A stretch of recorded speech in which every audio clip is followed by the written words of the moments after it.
Dear student, hope you will be fine.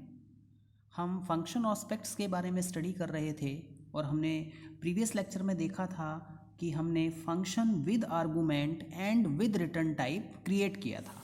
Now students, उसी lecture को continue करते हुए, डिस्कशन को कंटिन्यू करते हुए हम एक और प्रोग्राम बनाएंगे। Program to check whether a number is even और ऑड। यहाँ पर आपको ये चेक करना है कि नंबर इवन है या फिर ऑड है। सबसे पहले आपने क्या किया, एक फ़ाइल को इंक्लूड किया। इस फंक्शन डिक्लेरेशन को देखिए। अगर मैं इस फंक्शन डिक्लेरेशन की बात करूं तो जैसा कि आपको बताया गया है कि पहले क्या होता है, रिटर्न टाइप होता है, फंक्शन का नेम होता है, उसके बाद में हम यहाँ पे क्या करते हैं, आर्गूमेंट को पास करते हैं। तो यहाँ पर हमने क्या किया है, फंक्शन को डिक्लेयर किया है। नाउ स्टूडेंट्स, इसके बाद में हमने मेन फंक्शन की डेफिनेशन लिखी। हमने यहाँ पर दो तरीके के वेरिएबल क्रिएट किए। सबसे पहला वेरिएबल जिसको नेम n दिया गया है, इसके बाद में हमने एक फ्लैग क्रिएट किया जिसकी हमने वैल्यू 0 दे दी। देखिए, फ्लैग बेसिकली हम प्रोग्रामिंग में इसलिए बनाते हैं जब हमें किसी सिचुएशन को चेक करना होता है। मीन्स अगर फ्लैग 0 है तो हम ये कंडीशन एग्जीक्यूट करा देंगे, या फिर फ्लैग 1 है तो हम कुछ और सोल्यूशन देंगे, जैसा कि आप इफ़ एल्स स्टेटमेंट में करते हैं। वैसे ही हम यहाँ पे फ्लैग जो है एक काउंटर वेरिएबल होता है, उसका हम यूज़ करेंगे। तो सबसे पहले स्टूडेंट, प्रिंटफ स्टेटमेंट में हमने लिखा going to check number is even और ऑड। सबसे पहले हम ये चेक करना चाहते हैं कि नंबर इवन है या ऑड है। इसके बाद में एंटर द नंबर, हम नंबर को एंटर करवाएंगे। स्कैनफ, जैसा कि मैंने आपको बताया हुआ है, स्कैनफ की हेल्प से हम कीबोर्ड के थ्रू जो भी डेटा होता है उसको रीड कर सकते हैं। एड्रेस ऑफ एन, जो भी वेरिएबल हमने क्रिएट किया था, जो हमारे पास में नेम्ड मेमोरी लोकेशन थी, उस लोकेशन पे जाके जो भी वैल्यू है वो यहाँ पर एंटर हो जाएगी। For example 6। अब देखिए यहाँ पर हमने क्या किया, देखिए फ्लैग क्या है, एक वेरिएबल है, और वेरिएबल के बारे में आपको ये बताया गया है कि वेरिएबल की वैल्यू प्रोग्राम एग्जीक्यूशन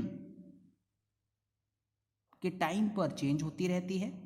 फ्लैग की वैल्यू क्या है, 0 है। यहाँ पर आपने क्या किया, फंक्शन को कॉल किया।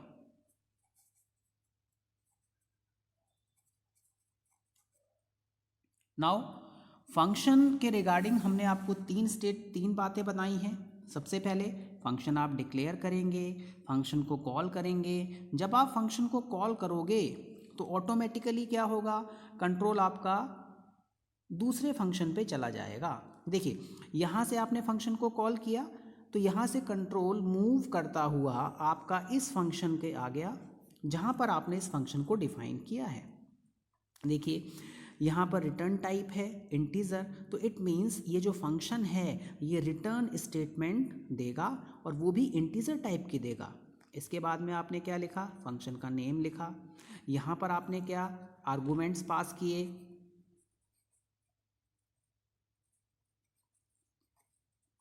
नाउ यहाँ पर n%2, देखिए सपोज यूज़र ने यहाँ पे 6 एंटर किया, तो अगर मैं 6%2 करूँगा तो मेरे पास में क्या आएगा, ये कम्प्लीटली डिवाइड हो जाएगा। मैंने आपको बताया था कि जो परसेंटाइल ऑपरेटर है वो हमारे लिए क्या देता है, रिमाइंडर देता है, और डिवाइड ऑपरेटर हमारे लिए क्या प्रोवाइड करता है, क्वोशंट प्रोवाइड करता है। तो यहाँ पर 0 आएगा। इट मीन्स यहाँ से वैल्यू क्या रिटर्न होगी, 1 रिटर्न होगी। तो वैल्यू 1 रिटर्न होकर दोबारा कहाँ पर जाएगी, जहाँ पर आप फंक्शन को कॉल करते हो ये वैल्यू वहीं पर जाती है। नाउ स्टूडेंट्स, अब यहाँ पर जो वैल्यू आई, फॉर एग्जांपल यहाँ पे 1 वैल्यू आई, इस वैल्यू को आपने किस में सेव कर दिया, फ्लैग नेम के वेरिएबल में सेव कर दिया।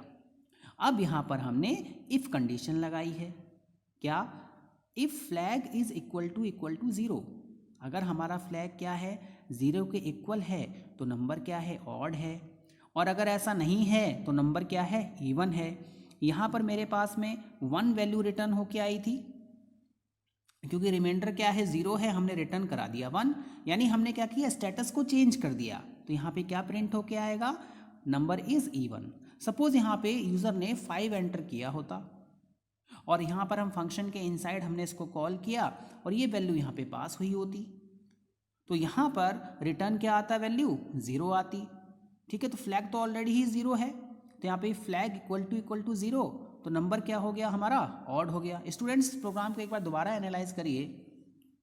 सबसे पहले आप फाइल को इंक्लूड करेंगे, फंक्शन को डिक्लेयर करेंगे, फंक्शन मेन फंक्शन क्रिएट करेंगे, उसके बाद आपने क्या किया, 2 वेरिएबल बनाए, प्रिंट स्टेटमेंट दी, नंबर को एंटर किया, स्कैनफ किया, फ्लैग के इनसाइड हमने क्या कर दिया, फंक्शन को कॉल कर दिया, फंक्शन से जो भी वैल्यू होगी वो रिटर्न होके यहाँ पर आएगी।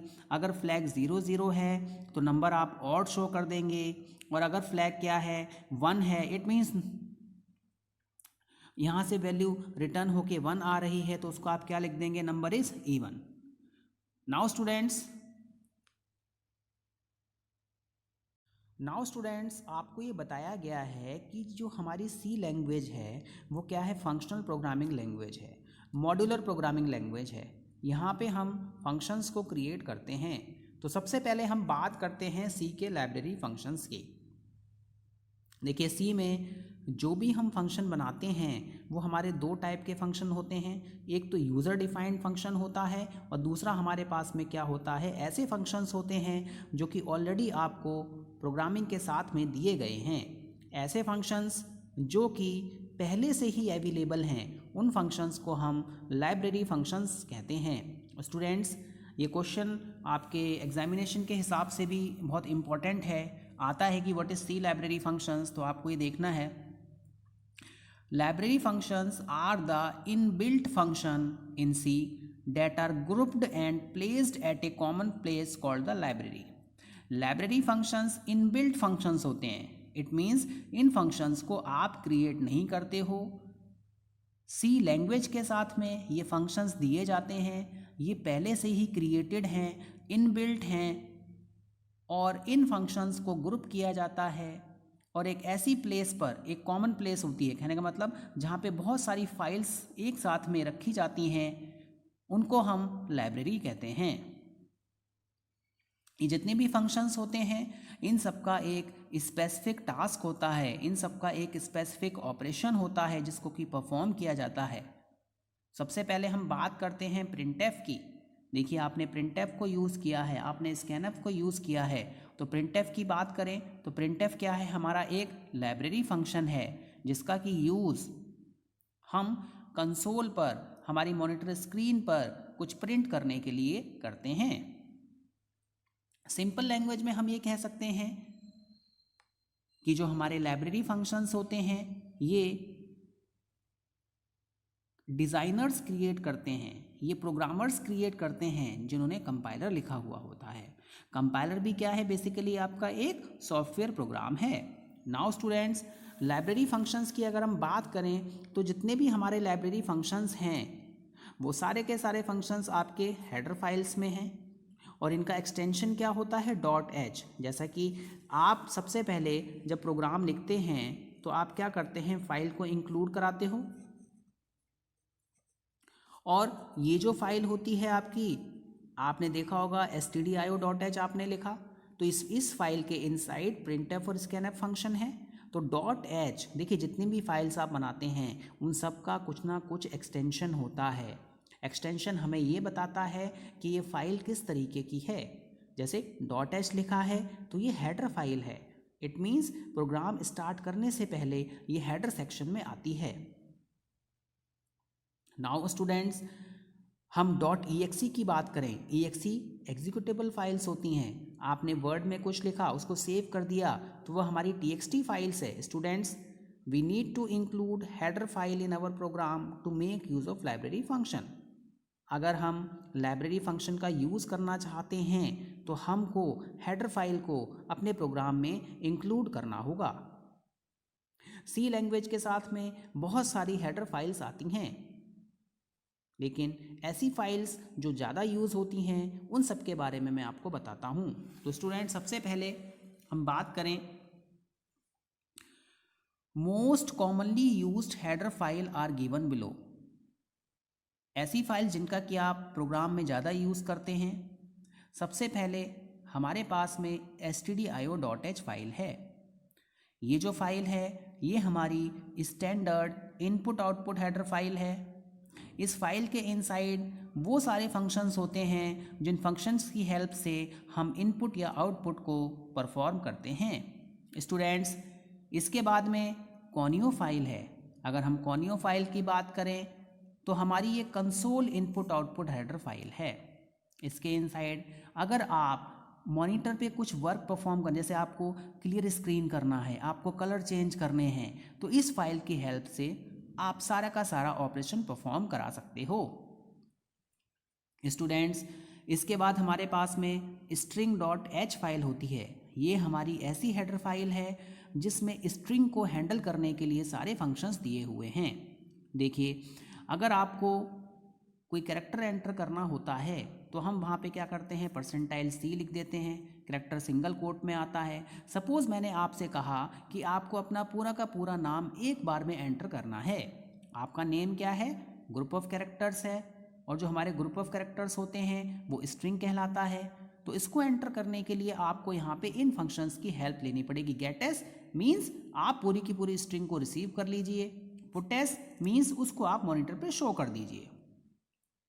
नाउ स्टूडेंट्स, इसके बाद एक हमारी मोस्ट इम्पॉर्टेंट फाइल है standardlibrary.h। देखिए, ये जो हमारी फाइल है इसके अंदर सारे जनरल फंक्शंस होते हैं, जैसे मैलक फंक्शन है, कैलक फंक्शन है, एग्जिट फंक्शन है। मैलक फंक्शन, कैलक फंक्शन मेमोरी एलोकेशन के लिए यूज़ होते हैं। एग्जिट फंक्शन होता है हमारा जिसकी हेल्प से हम प्रोग्राम से मेमोरी को प्रोग्राम से बाहर करना चाहते हैं। प्रोग्राम में अगर आपने एग्जिट फंक्शन लगाया तो आप आउट ऑफ द मेमोरी आ जाएंगे। नाउ स्टूडेंट्स, हमारे पास में math.h हेडर फाइल होती है। इस हेडर फाइल की अगर हम बात करें तो इस हेडर फाइल में हमारे पास में ऐसे फंक्शंस दिए होते हैं जिसकी हेल्प से हम मैथमेटिकल फंक्शंस को परफॉर्म करते हैं। जैसे कि हमारे पास में स्क्वायर रूट आपको निकालना है तो आपने SQRT लिख दिया, आपको पावर निकालना है तो आपने PWO लिख दिया। तो स्टूडेंट्स, लाइब्रेरी फंक्शंस ऐसे फंक्शंस होते हैं जो कि इनबिल्ट होते हैं और जिनका यूज़ हम अगर अपने प्रोग्राम में करना चाहते हैं तो हमें उस पर्टिकुलर हेडर फाइल को अपने प्रोग्राम में इंक्लूड करना पड़ेगा जिसमें ये फंक्शन अवेलेबल हैं। मैं आशा करता हूँ कि लेक्चर आपको समझ में आया होगा। धन्यवाद।